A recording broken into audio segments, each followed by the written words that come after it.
Al oeste de Arkham las colinas se yerguen selváticas, y hay valles con profundos bosques en los cuales no ha resonado nunca el ruido de un hacha.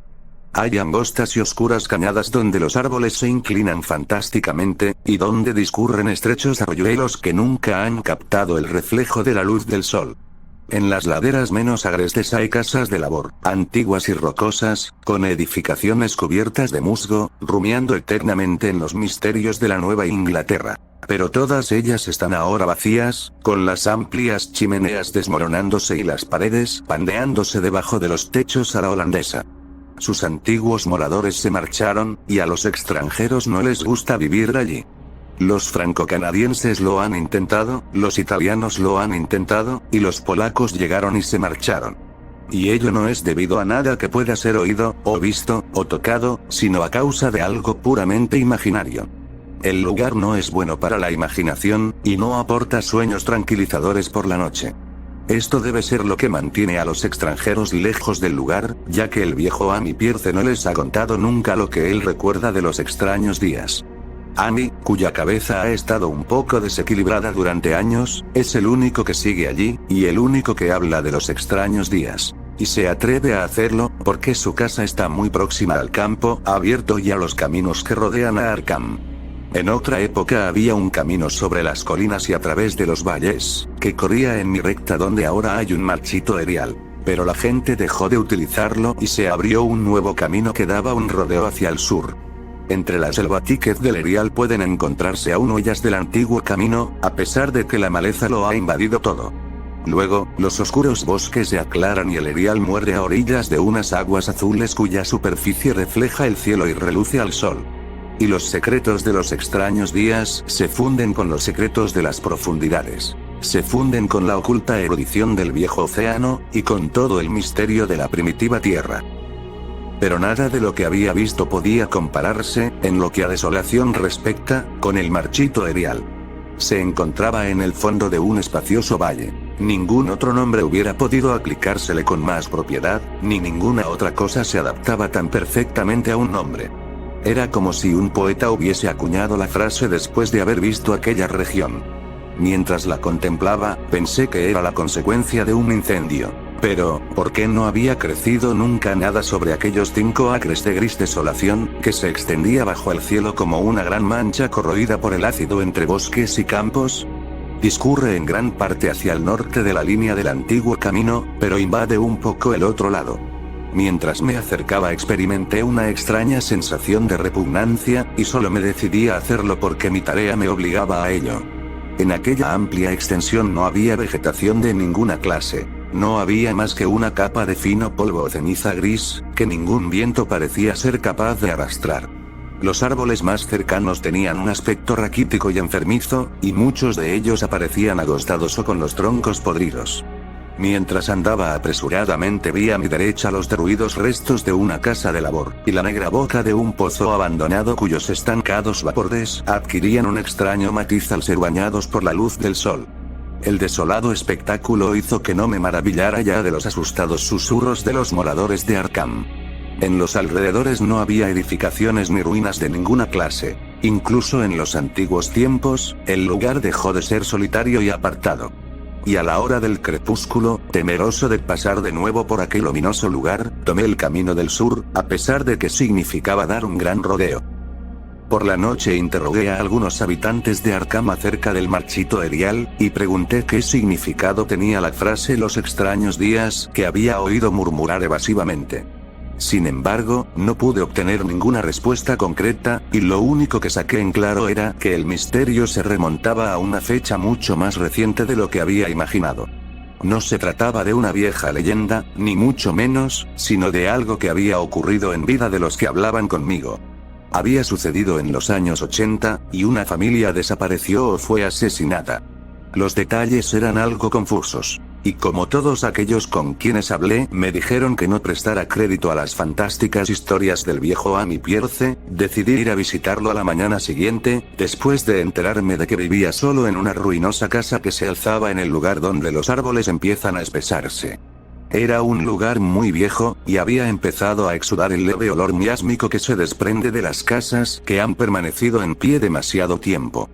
Tuve que llamar insistentemente para que el anciano se levantara, y cuando se asomó tímidamente a la puerta me di cuenta de que no se alegraba de verme. No estaba tan débil como yo había esperado. Sin embargo, sus ojos parecían desprovistos de vida, y sus andrajosas ropas y su barba blanca le daban un aspecto gastado y decaído. No sabiendo cómo enfocar la conversación para que me hablara de sus fantásticas historias, fingí que me había llevado hasta allí la tarea a que estaba entregado. Le hablé de ella al viejo Andy, formulándole algunas vagas preguntas acerca del distrito. Amy Pierce era un hombre más culto y más educado de lo que me habían dado a entender, y se mostró más comprensivo que cualquiera de los hombres con los cuales había hablado en Arkham. No era como otros rústicos que había conocido en las zonas donde iban a construirse las albercas. Ni protestó por las millas de antiguo bosque y de tierras de labor que iban a desaparecer bajo las aguas, aunque quizá su actitud hubiera sido distinta de no haber tenido su hogar fuera de los límites del futuro lago. Lo único que mostró fue alivio ante la idea de que los valles por los cuales había vagabundeado toda su vida iban a desaparecer.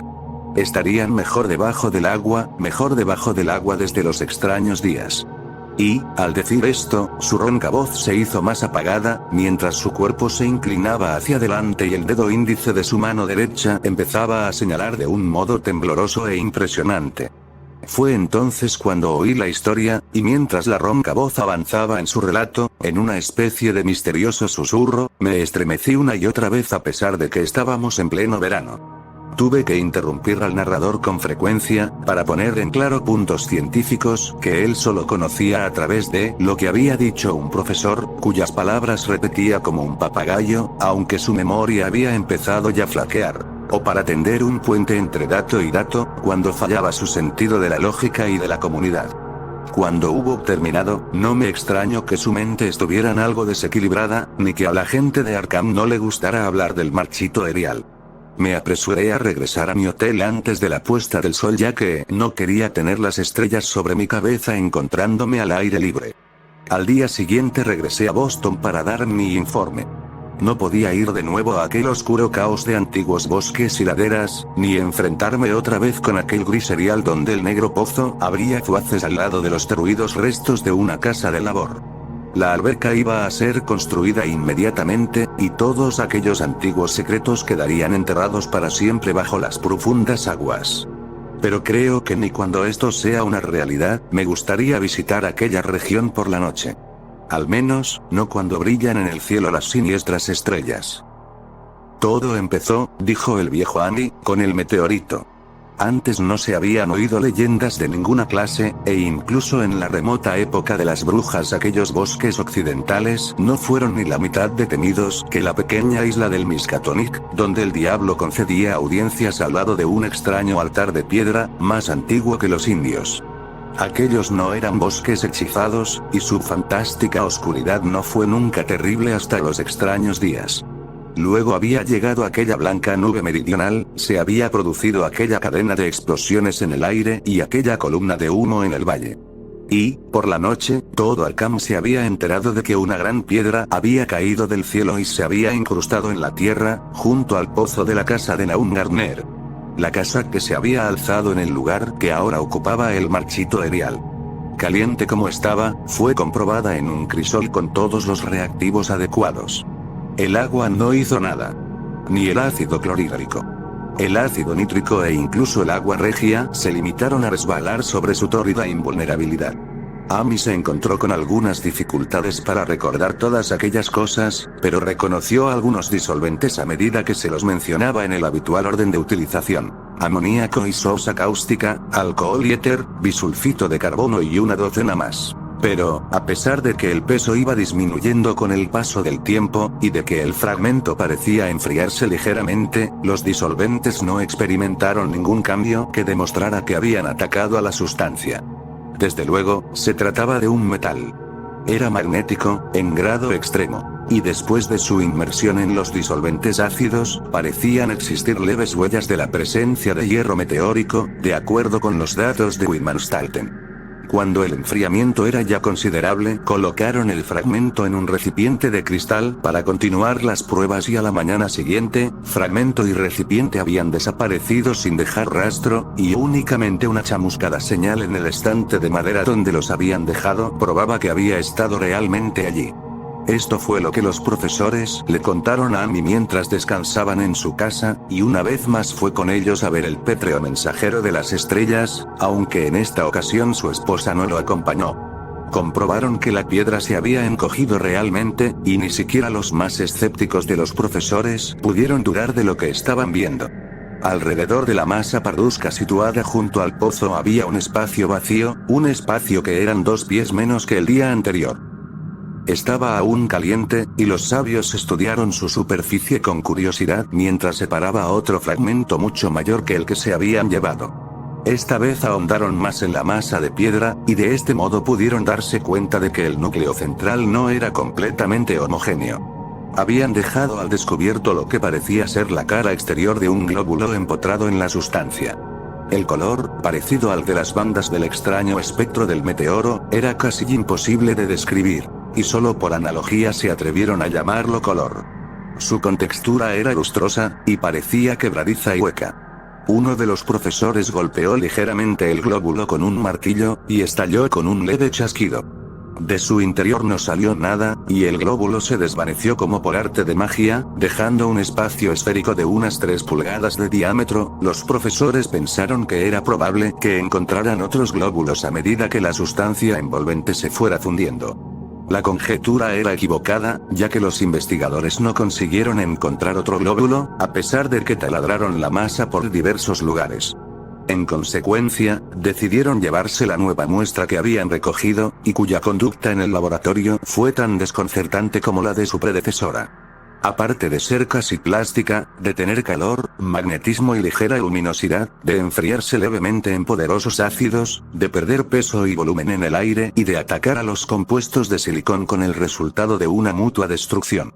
La piedra no presentaba características de identificación. Y al fin de las pruebas, los científicos de la universidad se vieron obligados a reconocer que no podían clarificarla. No era nada de este planeta, sino un trozo del espacio exterior. Y, como tal, estaba dotado de propiedades exteriores y desconocidas y obedecía a leyes exteriores y desconocidas.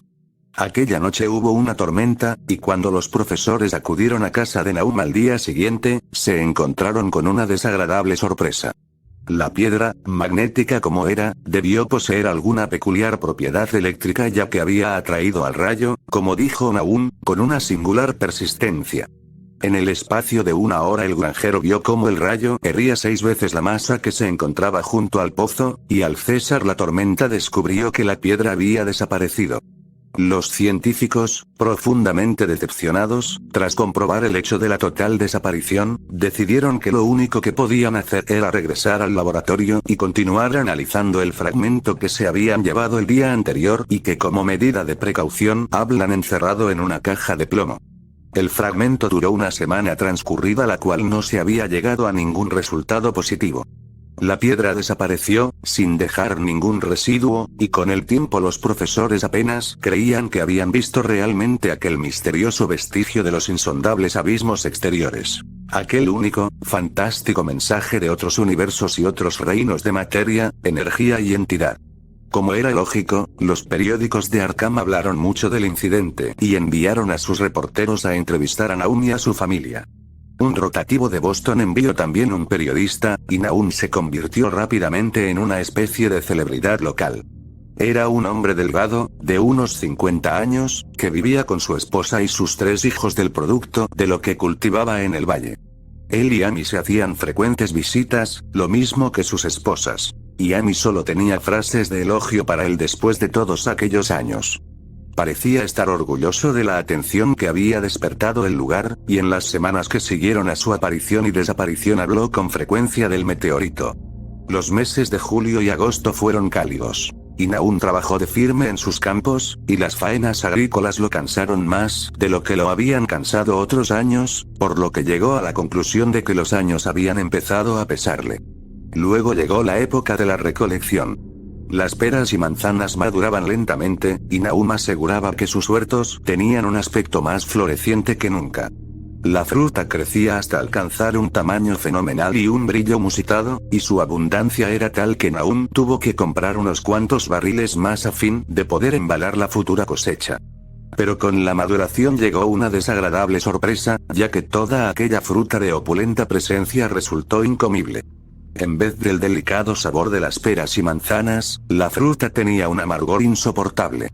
Lo mismo ocurrió con los melones y los tomates, y Nahum vio con tristeza cómo se perdía toda su cosecha. Buscando una explicación a aquel hecho, no tardó en declarar que el meteorito había envenenado el suelo, y dio gracias al cielo porque la mayor parte de las otras cosechas se encontraban en las tierras altas a lo largo del camino. El invierno se presentó muy pronto y fue muy frío.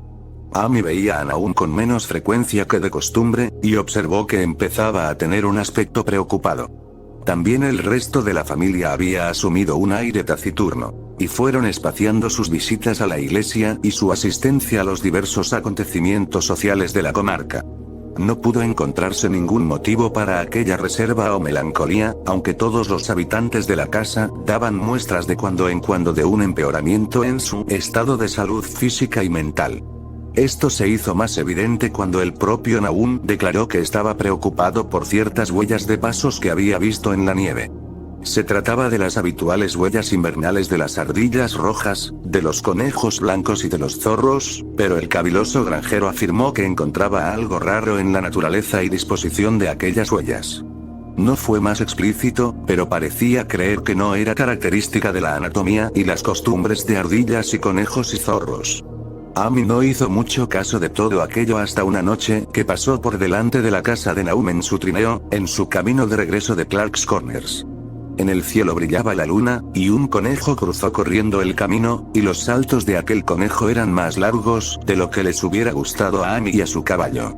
Este último, en realidad, se hubiera desbocado si su dueño no hubiera empuñado las riendas con mano firme. A partir de entonces, Amy mostró un mayor respeto por las historias que contaban Nahum, y se preguntó por qué los perros de Gardner parecían estar tan asustados y temblorosos cada mañana. Incluso habían perdido el ánimo para ladrar. En el mes de febrero los chicos de McGregor, de Meadow salieron a cazar marmotas, y no lejos de las tierras de Gardner capturaron un ejemplar muy especial. Las proporciones de su cuerpo parecían ligeramente alteradas de un modo muy raro, imposible de describir, en tanto que su rostro tenía una expresión que hasta entonces nadie había visto en el rostro de una marmota.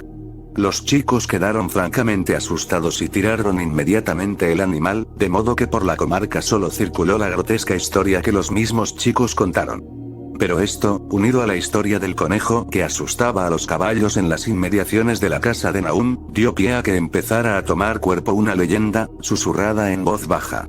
La gente aseguraba que la nieve se había fundido mucho más rápidamente en los alrededores de la casa de Nahum que en otras partes, y a principios de marzo se produjo una agitada discusión en la tienda de Potter, de Clark's Corners. Penrice había pasado por las tierras de Gardner a primera hora de la mañana y se había dado cuenta de que la hierba fétida empezaba a crecer en todo el fangoso suelo. Hasta entonces no se había visto hierba fétida de aquel tamaño, y su color era tan raro que no podía ser descrito con palabras. Sus formas eran monstruosas, y el caballo había relinchado lastimeramente ante la presencia de un hedor que hirió también desagradablemente el olfato de Stephen. Aquella misma tarde, varias personas fueron a ver con sus propios ojos aquella anomalía, y todas estuvieron de acuerdo en que las plantas de aquella clase no podían brotar en un mundo saludable. Se mencionaron de nuevo los frutos amargos del otoño anterior, y corrió de boca en boca que las tierras de Nahum estaban emponzoñadas. Desde luego, se trataba del meteorito, y recordando lo extraño que les había parecido a los hombres de la universidad, varios granjeros hablaron del asunto con ellos. Un día, hicieron una visita a Nahum, pero como se trataba de unos hombres que no prestaban crédito con facilidad a las leyendas, sus conclusiones fueron muy conservadoras. Las plantas eran raras, desde luego, pero toda la hierba fétida es más o menos rara en su forma y en su color. Quizás algún elemento mineral del meteorito había penetrado en la tierra, pero no tardaría en desaparecer. Y en cuanto a las huellas en la nieve y a los caballos asustados, se trataba únicamente de habladurías sin fundamento, que habían nacido a consecuencia de la caída del meteorito. Pero unos hombres serios no podían tener en cuenta las habladurías de los campesinos, ya que los supersticiosos labradores dicen y creen cualquier cosa. Ese fue el veredicto de los profesores acerca de los extraños días. Solo uno de ellos, encargado de analizar 2 redomas de polvo en el curso de una investigación policíaca, año y medio más tarde, recordó que el extraño color de la hierba fétida era muy parecido al de las insólitas bandas de luz que reveló el fragmento del meteoro en el espectroscopio de la universidad, y al del glóbulo que encontraran en el interior de la piedra. En el análisis que el mencionado profesor llevó a cabo, las muestras revelaron al principio las mismas insólitas bandas, aunque más tarde perdieran la propiedad. Los árboles florecieron prematuramente alrededor de la casa de Nahum, y por la noche se mecían ominosamente al viento. El segundo hijo de Nahum, Tadeus, un muchacho de 15 años, juraba que los árboles se mecían también cuando no hacía viento. Pero ni siquiera los más charlatanes prestaron crédito a esto. Desde luego, en el ambiente había algo raro. Toda la familia Gardner desarrolló la costumbre de quedarse escuchando, aunque no esperaban oír ningún sonido al cual pudieran dar nombre. La escucha era en realidad resultado de momentos en que la conciencia parecía haberse desvanecido en ellos. Desgraciadamente, esos momentos eran más frecuentes a medida que pasaban las semanas, hasta que la gente empezó a murmurar que toda la familia Nahum estaba mal de la cabeza. Cuando salió la primera saxifraga, su color era también muy extraño. No completamente igual al de la hierba fétida, pero indudablemente afín a él e igualmente desconocido para cualquiera que lo viera. Nahum cogió algunos capullos y se los llevó a Arkham para enseñarlos al editor de la Gacette, pero aquel dignatario se limitó a escribir un artículo humorístico acerca de ellos, ridiculizando los temores y las supersticiones de los campesinos. Fue un error de Nahum contarle a un estólido ciudadano la conducta que observaban las mariposas, también de gran tamaño, en relación con aquellas saxífragas. Abril aportó una especie de locura a las gentes de la comarca y empezaron a dejar de utilizar el camino que pasaba por los terrenos de Nahum, hasta abandonarlo por completo. Era la vegetación. Los renuevos de los árboles tenían unos extraños colores, y a través del suelo de piedra del patio y en los prados contiguos crecían unas plantas que solamente un botánico podía relacionar con la flora de la región. Pero lo más raro de todo era el colorido, que no correspondía a ninguno de los matices que el ojo humano había visto hasta entonces. Plantas y arbustos se convirtieron en una siniestra amenaza, creciendo insolentemente en su cromática perversión. Amy y los Gardner opinaron que los colores tenían para ellos una especie de inquietante familiaridad, y llegaron a la conclusión de que les recordaban el glóbulo que había sido descubierto dentro del meteoro. Nahum labró y sembró los 10 acres de terreno que poseía en la parte alta, sin tocar los terrenos que rodeaban su casa. Sabía que sería trabajo perdido y tenía la esperanza de que aquellas extrañas hierbas que estaban creciendo arrancarían toda la ponzoña del suelo. Ahora estaba preparado para cualquier cosa, por inesperada que pudiera parecer, y se había acostumbrado a la sensación de que cerca de él había algo que esperaba ser oído. El ver que los vecinos no se acercaban por su casa le molestó, desde luego, pero afectó todavía más a su esposa. Los chicos no lo notaron tanto porque iban a la escuela todos los días. Pero no pudieron evitar el enterarse de las habladurías, las cuales los asustaron un poco, especialmente a Tadeus, que era un muchacho muy sensible. En mayo llegaron los insectos y la hacienda de Gardner se convirtió en un lugar de pesadilla, lleno de zumbidos y de serpenteos. La mayoría de aquellos animales tenían un aspecto insólito y se movían de un modo muy raro, y sus costumbres nocturnas contradecían todas las anteriores experiencias. Los Gardner adquirieron el hábito de mantenerse vigilantes durante la noche. Miraban en todas direcciones en busca de algo, aunque no podían decir de qué. Fue entonces cuando comprobaron que Tadeus había estado en lo cierto al hablar de lo que ocurría con los árboles. La señora Gardner fue la primera en comprobarlo una noche que se encontraba en la ventana del cuarto contemplando la silueta de un arce que se recortaba contra un cielo iluminado por la luna. Las ramas del arce se estaban moviendo y no corría el menor soplo de viento. Cosa de la savia, seguramente.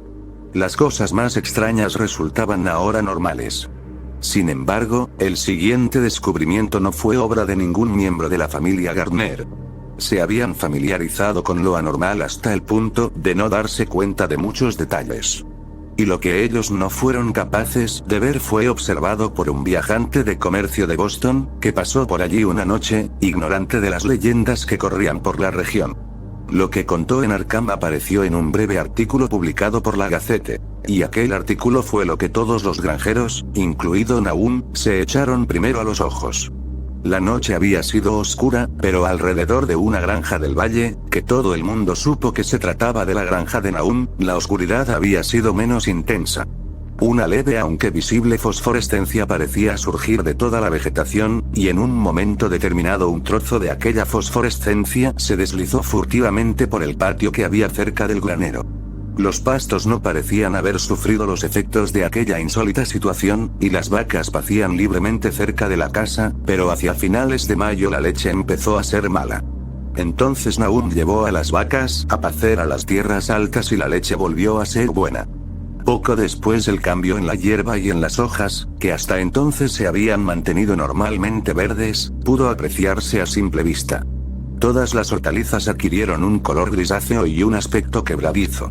Amy era ahora la única persona que visitaba a los Gardner, y sus visitas fueron espaciándose más y más.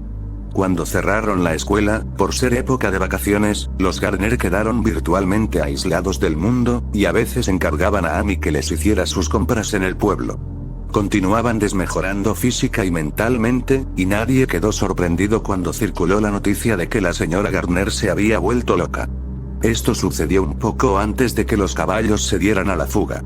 Algo los había despertado durante la noche, y sus relinchos y su cocear habían sido algo terrible. A la mañana siguiente, cuando Nahum abrió la puerta del establo, los animales salieron disparados como alma que lleva el diablo. Nahum tardó una semana en localizar a los 4, y cuando los encontró se vio obligado a matarlos porque se habían vuelto locos y no había quien los manejara. Nahum le pidió prestado un caballo a Amy para acarrear el heno, pero el animal no quiso acercarse al granero.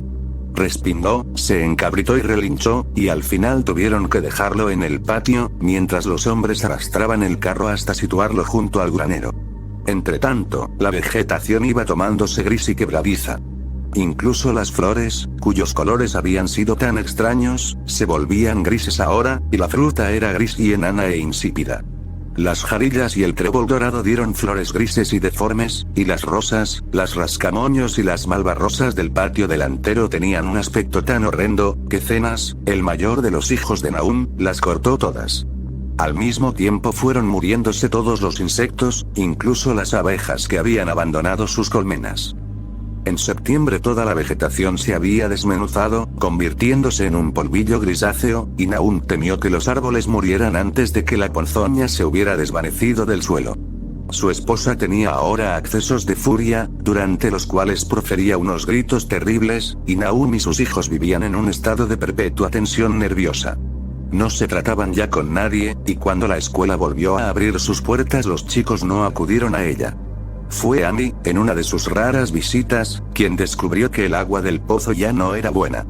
Tenía un gusto endiablado, que no era exactamente fétido ni exactamente salobre, y Amy aconsejó a su amigo que excavara otro pozo en las tierras altas, para utilizarlo hasta que el suelo volviera a ser bueno. Sin embargo, Nahum no hizo el menor caso de aquel consejo, ya que había llegado a impermeabilizarse contra las cosas raras y desagradables. Él y sus hijos siguieron utilizando la teñida agua del pozo, bebiéndola con la misma indiferencia con que comían sus escasos y mal cocidos alimentos y con que realizaban sus improductivas y monótonas tareas a través de unos días sin objetivo. Había algo de estólida resignación en todos ellos, como si anduvieran en otro mundo entre hileras de anónimos guardianes hacia un lugar familiar y seguro. Casi al mismo tiempo empezó la mortalidad entre el ganado. Las aves de corral adquirieron un color gris y murieron rápidamente.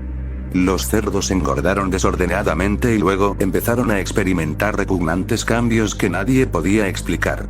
Su carne era desaprovechable, desde luego, y Nahum no sabía qué pensar ni qué hacer. Ningún veterinario rural quiso acercarse a su casa, y el veterinario de Arkham quedó francamente desconcertado. La cosa resultaba tanto más inexplicable por cuanto aquellos animales no habían sido alimentados con la vegetación emponzoñada. Luego les llegó el turno a las vacas. Ciertas zonas, y a veces el cuerpo entero, aparecieron anormalmente hinchadas o comprimidas, y aquellos síntomas fueron seguidos de atroces colapsos o desintegraciones. En las últimas fases, que terminaban siempre con la muerte, adquirían un color grisáceo y un aspecto quebradizo, tal como había ocurrido con los cerdos. En el caso de las vacas no podía hablarse de veneno, ya que estaban encerradas en mi establo. Ninguna mordedura de un animal salvaje podía haber inoculado el virus, ya que no hay ningún animal terrestre que pueda pasar a través de obstáculos sólidos.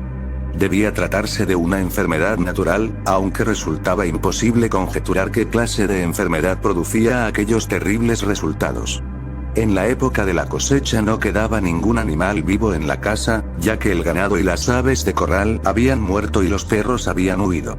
Los perros, en número de 3, habían desaparecido una noche y no volvieron a aparecer. Los 5 gatos se habían marchado un poco antes, pero su desaparición apenas fue notada, ya que en la casa no había ahora ratones y únicamente la señora Garner sentía cierto afecto por los graciosos felinos. El 19 de octubre Nahum se presentó en casa de Amy con espantosas noticias. La muerte había sorprendido al pobre Thaddeus en su habitación del ático, y lo había sorprendido de un modo que no podía ser contado. Nahum había excavado una tumba en la parte trasera de la granja y había metido allí lo que encontró en la habitación.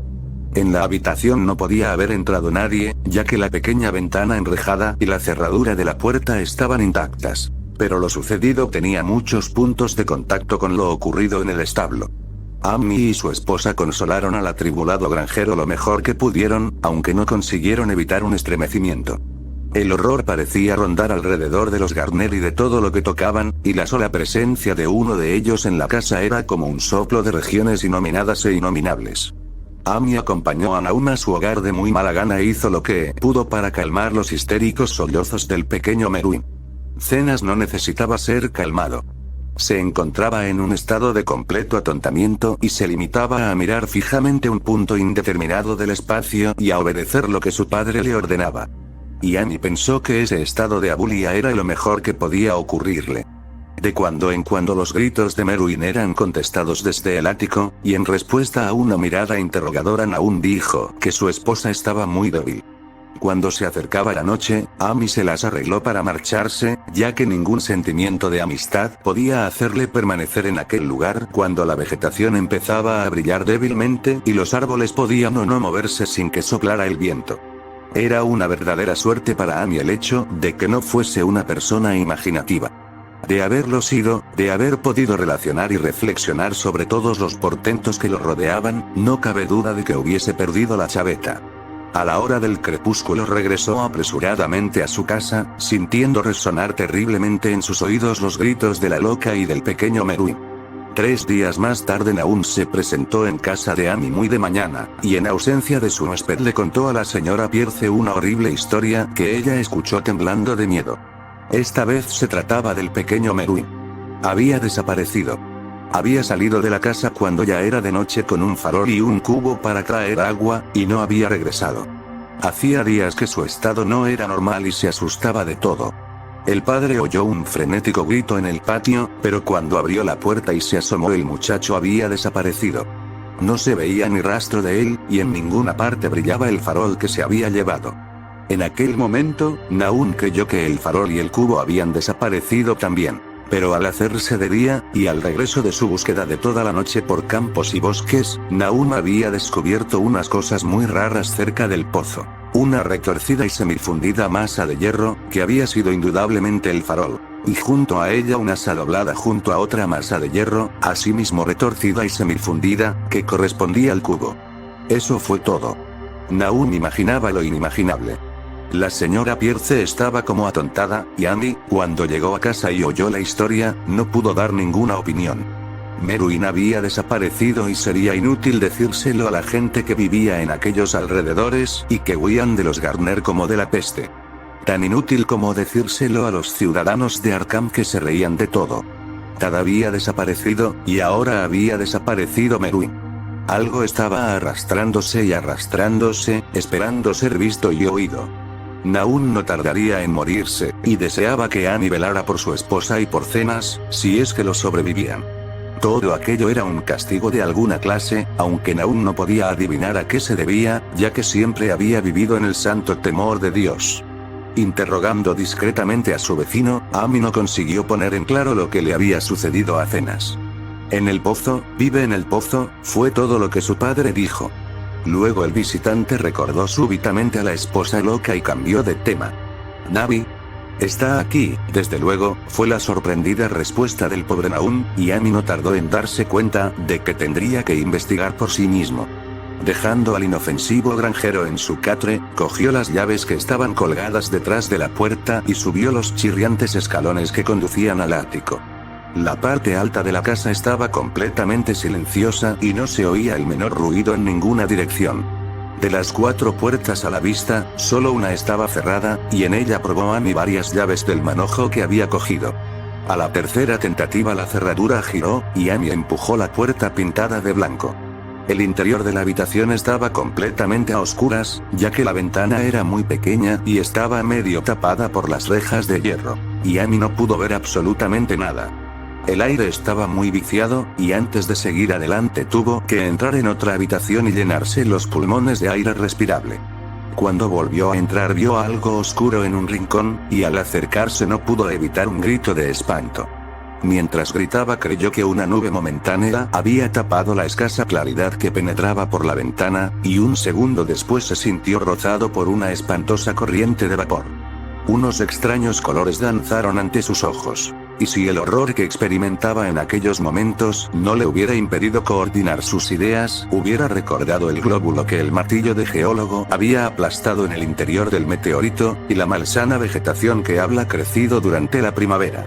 Pero, en el estado en que se hallaba, solo pudo pensar en la horrible monstruosidad que tenía enfrente, y que sin duda alguna había compartido la desconocida suerte del joven Tadeus y del ganado.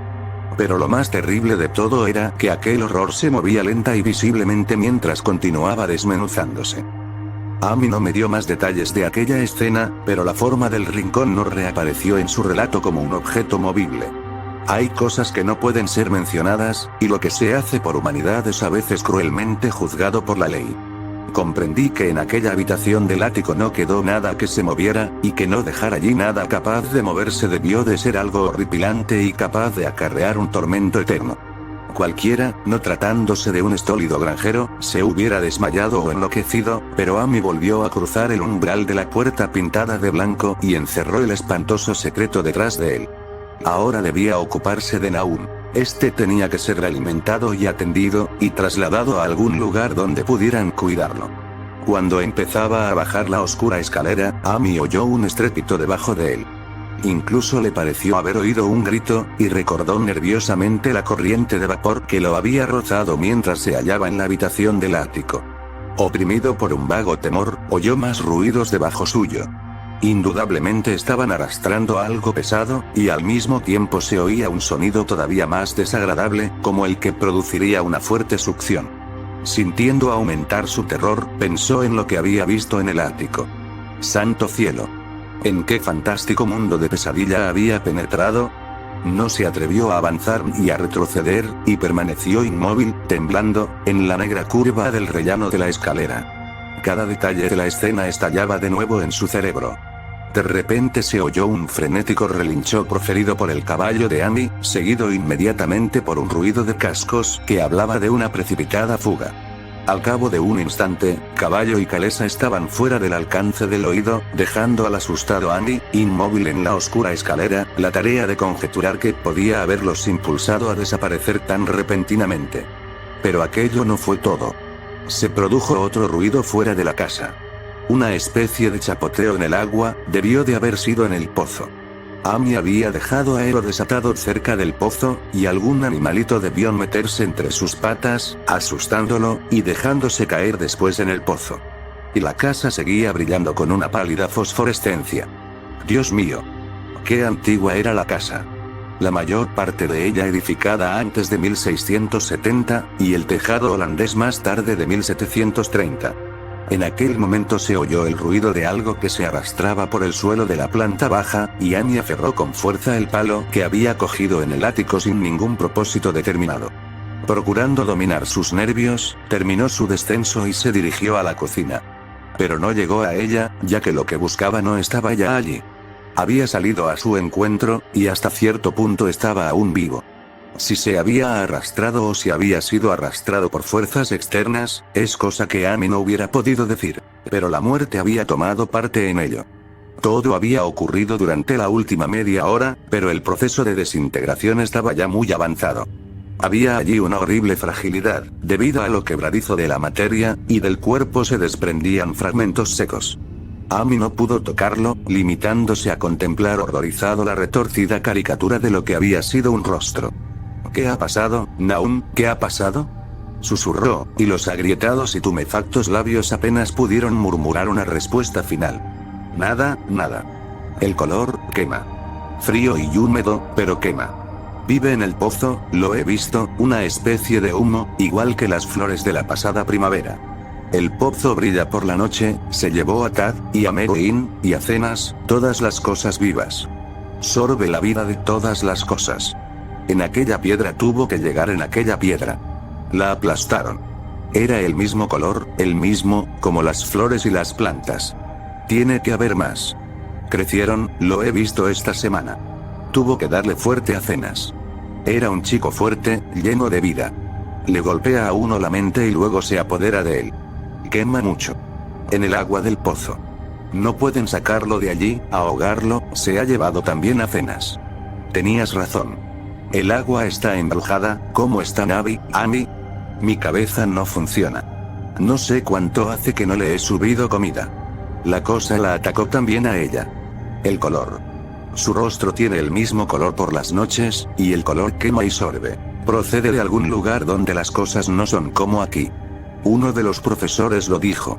Tenía razón, mira, Amy, está sorbiendo más, sorbiendo la vida, la historia continúa abajo, pero eso fue todo. La cosa que había hablado no podía hablar más porque se había encogido completamente. Amy lo cubrió con un mantel a cuadros blancos y rojos y salió de la casa por la puerta trasera. Trepó por la ladera que conducía a las tierras altas y regresó a su hogar por el camino del norte y los bosques. No pudo pasar junto al pozo desde el cual había huido su caballo. Miró hacia el pozo a través de una ventana y recordó el chapoteo que había oído, el chapoteo de algo que se había sumergido en el pozo después de lo que había hecho con el desdichado Nahum. Cuando Amy llegó a su casa se encontró con que el caballo y la calesa lo habían precedido. Su esposa lo aguardaba llena de ansiedad. Después de tranquilizarla, sin darle ninguna explicación, se dirigió a Arkham y notificó a las autoridades que la familia Gardner ya no existía. No entró en detalles, limitándose a hablar de las muertes de Nahum y de Navi. La de Thaddeus era ya conocida, y dijo que la causa de la muerte parecía ser la misma extraña dolencia que había atacado al ganado.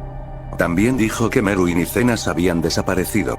En la jefatura de policía lo interrogaron ampliamente, y al final se vio obligado a acompañar a 3 agentes a la granja de Gardner, juntamente con el fiscal, el médico forense y el veterinario que había atendido a los animales enfermos. Amy fue con ellos de muy mala gana, ya que la tarde estaba muy avanzada y temía que la noche lo cogiera en aquel lugar maldito, aunque era un consuelo saber que iba a estar acompañado de tantos hombres. Los 6 hombres montaron en un carro, siguiendo a la calesa de Amy, y llegaron a la granja alrededor de las 4. A pesar de que los agentes estaban acostumbrados a presenciar espectáculos horripilantes, todos se estremecieron a la vista de lo que fue encontrado debajo del mantel a cuadros rojos y blancos, y en la habitación del ático.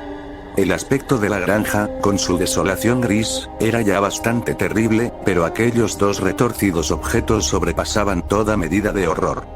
Nadie pudo contemplarlos más allá de un par de segundos, e incluso el médico forense admitió que allí había muy poco que examinar.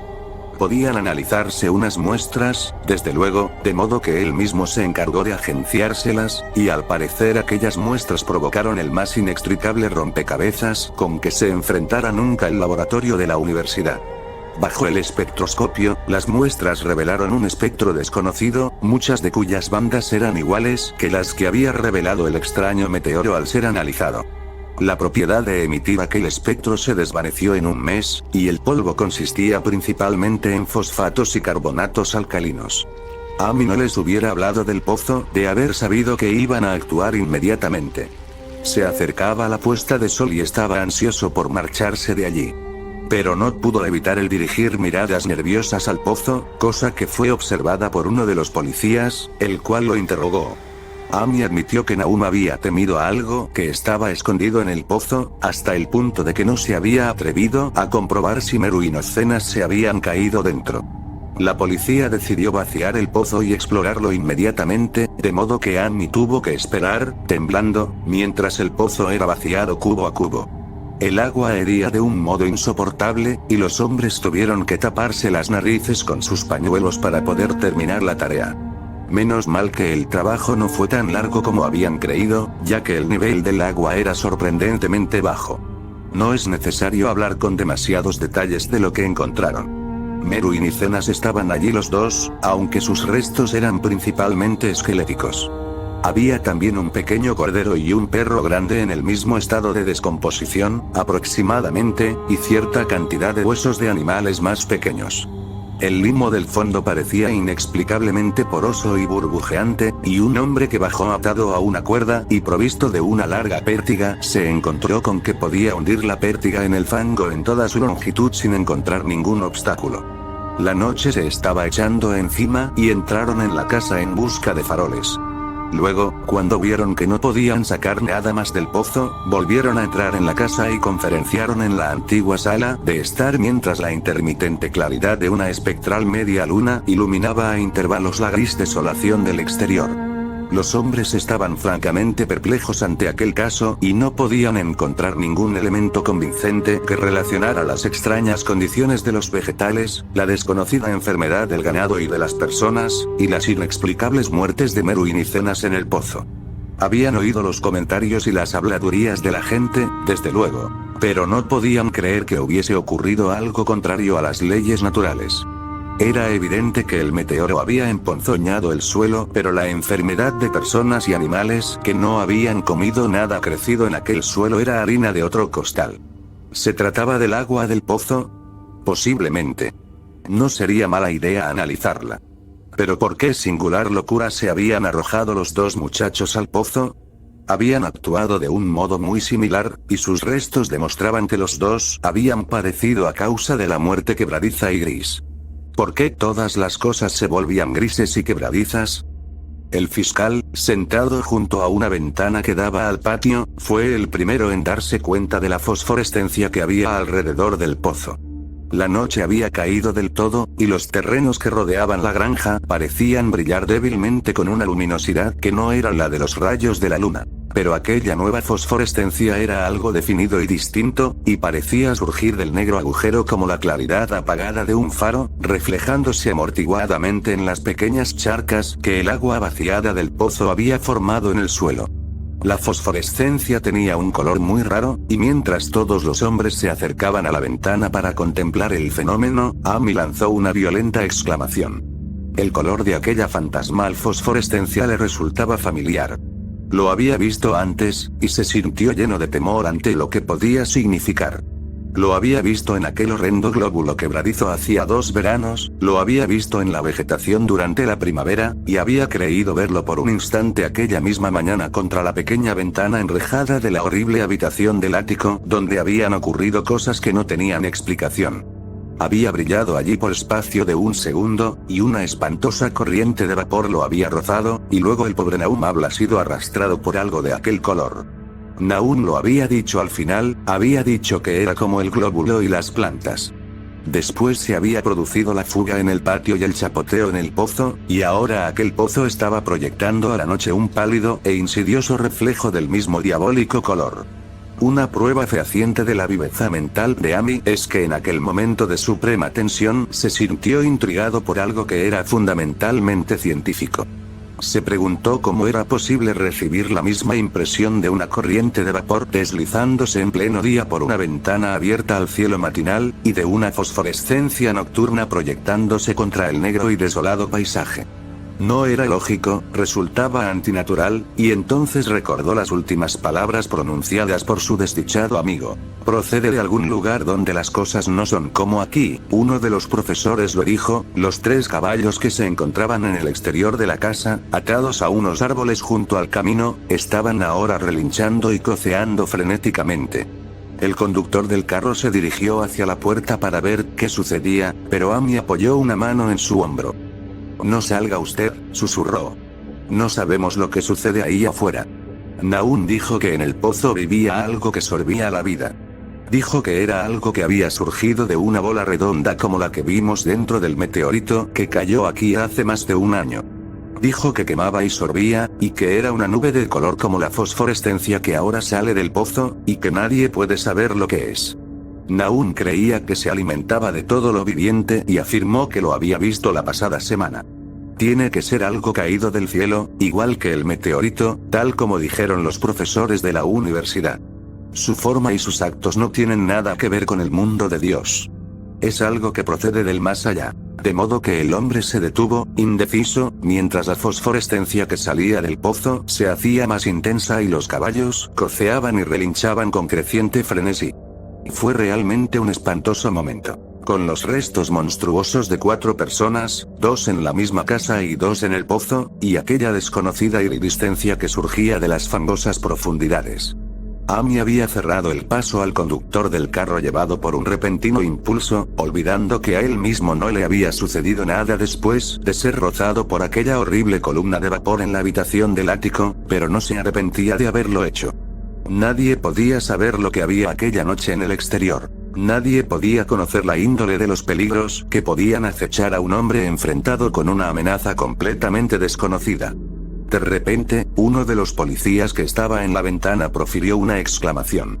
Los demás se le quedaron mirando, y luego siguieron la dirección de los ojos de su compañero. No había necesidad de palabras.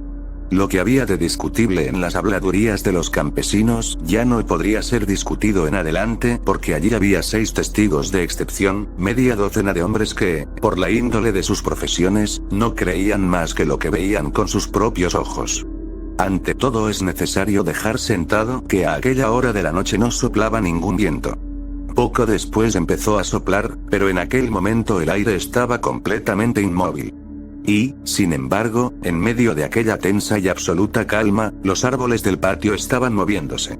Se movían morbosa y espasmódicamente, agitando sus desnudas ramas, en convulsivas y epilépticas sacudidas, hacia las nubes bañadas por la luz de la luna, arañando con impotencia el aire inmóvil, como empujados por una misteriosa fuerza subterránea que ascendiera desde debajo de las negras raíces. Bajo por espacio de unos segundos todos los hombres reunidos en la granja de Garner contuvieron el aliento. Luego, una nube más oscura que las demás veló la luna, y la silueta de las agitadas ramas se disipó momentáneamente. En aquel instante un grito de espanto se escapó de todas las gargantas, ya que el horror no se había desvanecido con la silueta, y en un pavoroso momento de oscuridad más profunda los hombres vieron retorcerse en la copa del más alto de los árboles 1.000.000 de diminutos puntos fosforescentes, brillando como el fuego de San Telmo o como las lenguas de fuego que descendieron sobre las cabezas de los apóstoles el día de Pentecostés. Era una monstruosa constelación de luces sobrenaturales, como un enjambre de luciérnagas necrófagas bailando una infernal zarabanda sobre una ciénaga maldita. Y su color era el mismo que Amy había llegado a reconocer y a temer. Entretanto, la fosforescencia del pozo se hacía cada vez más brillante, infundiendo en los hombres reunidos en la granja una sensación de anormalidad que anulaba cualquier imagen que sus mentes conscientes pudieran formar. Ya no brillaba. Estaba metiéndose hacia afuera. Y mientras la informe corriente de indescriptible color abandonaba el pozo, parecía flotar directamente hacia el cielo. El veterinario se estremeció y se acercó a la puerta para echar la doble barra. Amy estaba también muy impresionado y tuvo que limitarse a señalar con la mano, por falta de voz, cuando quiso llamar la atención de los demás sobre la creciente luminosidad de los árboles. Los relinchos de los caballos se habían convertido en algo espantoso, pero ni uno solo de aquellos hombres se hubiese aventurado a salir por nada del mundo. El brillo de los árboles fue en aumento, mientras sus inquietas ramas parecían extenderse más y más hacia la verticalidad. De pronto se produjo una intensa conmoción en el camino, y cuando Amy alzó la lámpara para que proyectara un poco más de claridad al exterior, comprobaron que los frenéticos caballos habían roto sus ataduras y huían enloquecidos con el carro. La impresión sirvió para soltar varias lenguas y se intercambiaron inquietos susurros. «Se extiende sobre todas las cosas orgánicas que hay por aquí», murmuró el médico forense. Nadie contestó, pero el hombre que había bajado al pozo aventuró la opinión de que su pértiga debió de haber removido algo intangible. «Fue algo terrible», añadió. No había fondo de ninguna clase. Únicamente fango, y burbujas, y la sensación de algo oculto debajo. El caballo de Amy seguía coceando y relinchando desesperadamente en el camino exterior y casi ahogó el débil sonido de la voz de su dueño mientras éste murmuraba sus desilvanadas reflexiones. Salió de aquella piedra, fue creciendo y alimentándose de todas las cosas vivas.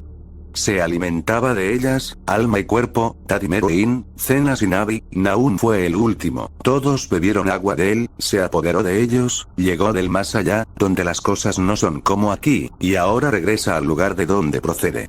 En aquel momento, mientras la columna de desconocido color brillaba con repentina intensidad y empezaba a entrelazarse, con fantásticas sugerencias de forma que cada uno de los espectadores describió más tarde de un modo distinto, el desdichado Ello profirió un aullido que ningún hombre había oído nunca salir de la garganta de un caballo.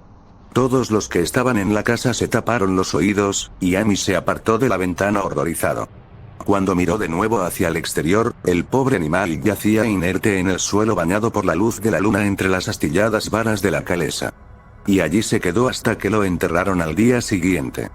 Pero el momento presente no permitía entregarse a lamentaciones, ya que casi en el mismo instante uno de los policías les llamó silenciosamente la atención sobre algo terrible que estaba sucediendo en el interior de la habitación donde se encontraban. Donde no alcanzaba la claridad de la lámpara podía verse una débil fosforescencia que había empezado a invadir toda la estancia. Brillaba en el suelo de tablas y en la raída alfombra, y resplandecía débilmente en los marcos de las pequeñas ventanas. Corría de un lado para otro, llenando puertas y muebles. A cada momento se hacía más intensa, y al final se hizo evidente que las cosas vivientes debían abandonar enseguida aquella casa. Amy les mostró la puerta trasera y el camino que conducía a las tierras altas. Avanzaron con paso inseguro, como sonámbulos, y no se atrevieron a mirar atrás hasta que llegaron al camino del norte. Ninguno de ellos hubiera osado pasar por el camino que discurría junto al pozo. Cuando miraron atrás, hacia el valle y la distante granja de Gardner, contemplaron un horrible espectáculo. Toda la granja brillaba con el espantoso y desconocido color. Árboles, edificaciones e incluso la hierba que no había sido transformada aún en quebradiza y gris. Las ramas estaban todas extendidas hacia el cielo, coronadas con lenguas de fuego, y radiantes goterones del mismo monstruoso fuego ardían encima de la casa, del granero y de los cobertizos. Era una escena de una visión de Fusell, y sobre todo el resto reinaba aquella borrachera de luminoso amorfismo, aquel extraño arco iris de misterioso veneno del pozo, hirviendo, saltando, centelleando y burbujeando malignamente en su cósmico e irreconocible cromatismo.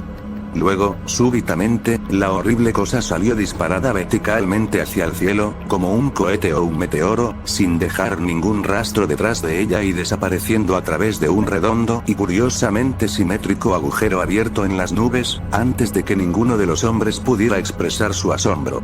Ningún espectador podría olvidar nunca aquel espectáculo, y Amy se quedó mirando estúpidamente el camino que habla seguido el color hasta mezclarse con las estrellas de la Vía Láctea. Pero su mirada fue atraída inmediatamente hacia la tierra por el estrépito que acababa de producirse en el valle.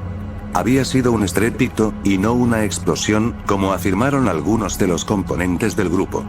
Pero el resultado fue el mismo, ya que en un caleidoscópico instante la granja y sus alrededores parecieron estallar, enviando hacia el cenit una nube de coloreados y fantásticos fragmentos. Los fragmentos se desvanecieron en el aire, dejando una nube de vapor que al cabo de un segundo se había desvanecido también. Los asombrados espectadores decidieron que no valía la pena esperar a que volviera a salir la luna para comprobar los efectos de aquel cataclismo en la granja de Naun. Demasiado asustados incluso para aventurar alguna teoría, los 7 hombres regresaron a Arkham por el camino del norte. Amy estaba peor que sus compañeros y les suplicó que lo acompañaran hasta su casa en vez de dirigirse directamente al pueblo. Por nada del mundo hubiera cruzado el bosque solo a aquella hora de la noche. Estaba más asustado que los demás porque había sufrido una impresión que los otros se habían ahorrado, y se sentía oprimido por un temor que por espacio de muchos años no se atrevió a mencionar. Mientras el resto de los espectadores en aquella tempestuosa colina había vuelto estólidamente sus rostros al camino, Amy había mirado hacia atrás por un instante para contemplar el sombrío valle de desolación al que tantas veces había acudido. Y había visto algo que se alzaba débilmente para hundirse de nuevo en el lugar desde el cual el informe horror había salido disparado hacia el cielo. Era solamente un color, aunque no era ningún color de nuestra tierra ni de los cielos. Y porque Amy reconoció aquel color, y supo que sus últimos y débiles restos debían seguir ocultos en el pozo, nunca ha estado completamente cuerdo desde entonces. Amy no se acercaría a aquel lugar por nada del mundo. Hace 44 años que sucedieron los hechos que acabo de narrar, pero Amy no ha vuelto a pisar aquellas tierras y le alegra saber que pronto quedarán enterradas debajo de las aguas. También a mí me alegra la idea, ya que no me gustó nada ver cómo cambiaba de color la luz del sol al reflejarse en aquel abandonado pozo. Espero que el agua será siempre muy profunda, pero aunque así sea nunca la beberé. No creo que regrese a la región de Arkham. 3 de los hombres que habían estado con Amy volvieron al día siguiente para ver las ruinas a la luz del día, pero en realidad no había ruinas. Únicamente los ladrillos de la chimenea, las piedras de la bodega, algunos restos minerales y metálicos, y el brocal de aquel nefando pozo. A excepción del caballo de Amy, que enterraron aquella misma mañana, y de la calesa, que no tardaron en devolver a su dueño, todas las cosas que habían tenido vida habían desaparecido. Solo quedaban 5 acres de desierto polvoriento y grisáceo, y desde entonces no ha crecido en aquellos terrenos ni una brizna de hierba. En la actualidad aparece como una gran mancha comida por el ácido en medio de los bosques y campos, y los pocos que se han atrevido a acercarse por allí a pesar de las leyendas campesinas le han dado el nombre de Erial Maldito. Las leyendas campesinas son muy extrañas. Y podrían ser incluso más extrañas si los hombres de la ciudad y los químicos universitarios tuvieran el interés suficiente para analizar el agua de aquel pozo olvidado, o el polvo gris que ningún viento parece dispersar. Los botánicos podrían estudiar también la sorprendente flora que crece en los límites de aquellos terrenos, ya que de este modo podrían confirmar o refutar lo que dice la gente, que la zona emponzoñada está extendiéndose poco a poco, quizás 1 pulgada al año. La gente dice que el color de la hierba que crece en aquellos alrededores no es el que le corresponde y que los animales salvajes dejan extrañas huellas en la nieve cuando llega el invierno. La nieve no parece cuajar tanto en el Erial Maldito como en otros lugares. Los caballos, los pocos que quedan en esta época motorizada, se ponen nerviosos en el silencioso valle, y los cazadores no pueden acercarse con sus perros a las inmediaciones del Erial Maldito. Dicen también que las influencias mentales son muy malas, y que todos los que han tratado de establecerse allí, extranjeros en su inmensa mayoría, han tenido que marcharse acosados por extrañas fantasías y sueños. Ningún viajero ha dejado de experimentar una sensación de extrañeza en aquellas profundas hondonadas, y los artistas tiemblan mientras pintan unos bosques cuyo misterio es tanto de la mente como de la vista. Y yo mismo estoy sorprendido de la sensación que me produjo mi único paseo solitario por aquellos lugares antes de que Amy me contara su historia. No me pregunten mi opinión. No sé, esto es todo. La única persona que podía ser interrogada acerca de los extraños días es Amy, ya que la gente de Arkham no quiere hablar de este asunto, y los 3 profesores que vieron el meteorito y su coloreado glóbulo están muertos. ¿Había otros glóbulos? Probablemente.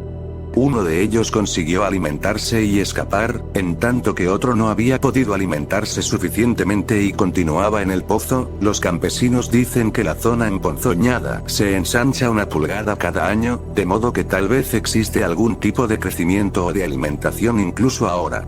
Pero, sea lo que haya allí, tiene que verse trabado por algo, ya que de no ser así se extendería rápidamente. ¿Está atado a las raíces de aquellos árboles que arañan el aire? Lo que es, solo Dios lo sabe. En términos de materia, supongo que la cosa que Amy describió puede ser llamada un gas, pero aquel gas obedecía a unas leyes que no son de nuestro cosmos. No era fruto de los planetas y soles que brillan en los telescopios y en las placas fotográficas de nuestros observatorios. No era ningún soplo de los cielos cuyos movimientos y dimensiones miden nuestros astrónomos o consideran demasiado vastos para ser medidos. No era más que un color surgido del espacio, un pavoroso mensajero de unos reinos del infinito situados más allá de la naturaleza que nosotros conocemos. De unos reinos cuya simple existencia aturde el cerebro con las inmensas posibilidades extracósmicas que ofrece a nuestra imaginación. Dudo mucho de que Amy me mintiera de un modo consciente, y no creo que su historia sea el relato de una mente desquiciada, como supone la gente de la ciudad. Algo terrible llegó a las colinas y valles con aquel meteoro, y algo terrible, aunque ignoro en qué medida, sigue estando allí. Me alegra pensar que todos aquellos terrenos quedarán inundados por las aguas. Entretanto, espero que no le suceda nada a Amy. Vio tanto de la cosa, y su influencia era tan insidiosa, ¿por qué no ha sido capaz de marcharse a vivir a otra parte? Amy es un anciano muy simpático y muy buena persona, y cuando la brigada de trabajadores empiece su tarea, tengo que escribir al ingeniero jefe para que no lo pierda de vista. Me disgustaría recordarlo como una gris, retorcida y quebradiza monstruosidad de las que turban cada día más mi sueño.